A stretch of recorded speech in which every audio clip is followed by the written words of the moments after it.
miss her so much. The next time you see me, I'll be driving a $500 GMC Sonoma, Rob box.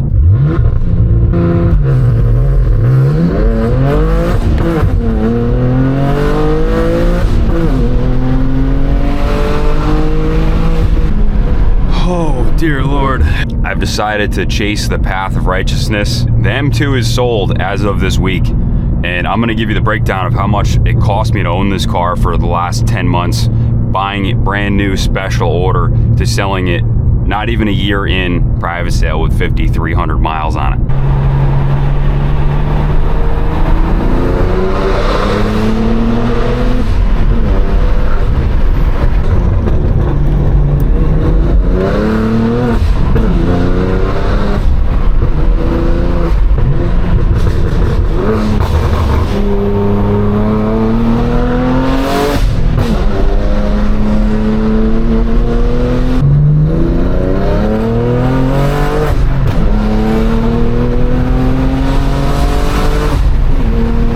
Dave Ramsey says it's all about ratios. According to his formula, this is something that I should be able to afford.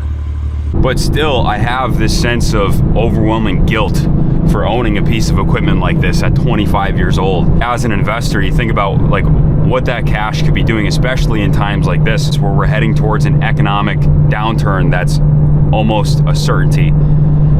Opportunity will be everywhere, and heading into an election year, it's a 50-50 shot at total Armageddon.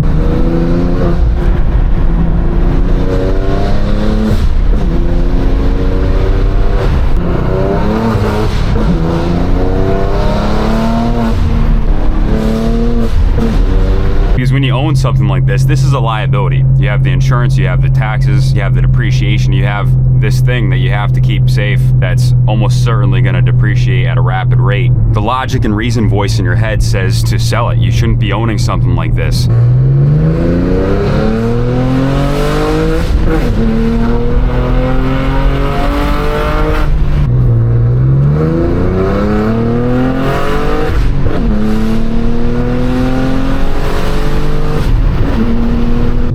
Such a composed, well-balanced, just such a well-refined machine that just completes the enthusiast soul.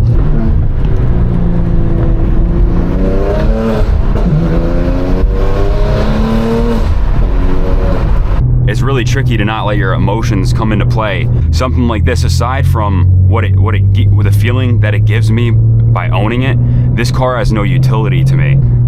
And you can make the argument, oh, I work hard, you know, I deserve it, you know. But guys, having that mentality is not serving you. Not at all. There's no tax advantages whatsoever to owning something like this.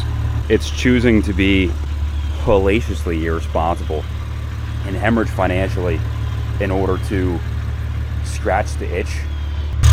So after 10 months, this car cost me a little over $21,000. After the sale price. It's getting sold for $9,000 under MSRP. I had $4,000 into the exhaust system that I'm including in the sale. I lost around $5,500 in sales tax right off the rip, and then I have insurance costs, which was right under $2,400 for the year. We'll get a little bit of that back. We'll get a little bit of it prorated. So total cost, right at $2,150 a month. That's a little bit extreme. I took that money and put it right through the furnace, but what a hell of an experience and a hell of a car. But man, behind the wheel of a brand new G series, this car is a Porsche. This car is a Porsche. It's glued to the road, it's predictable. Spirited drives in the G87 makes life worth living. It depends on what your pain tolerance is. For right now, I'm okay with suffering in a $500 Rob box car for a couple of years if it means my ultimate salvation. And I'll come back to this at a more fitting time on the downslope of life. So is the cost worth it? Maybe ignorance is bliss. Is it possible to enjoy something like this as a young man, knowing the cost, knowing what it's really costing you? I guess it depends on the person. Thank you guys for tuning in. Make smart decisions, be smart with your money, watch Dave Ramsey, live on less than you make, learn something new every day. Show up on time, do what you say you're gonna do. Answer the call. Take care of yourselves, and God bless.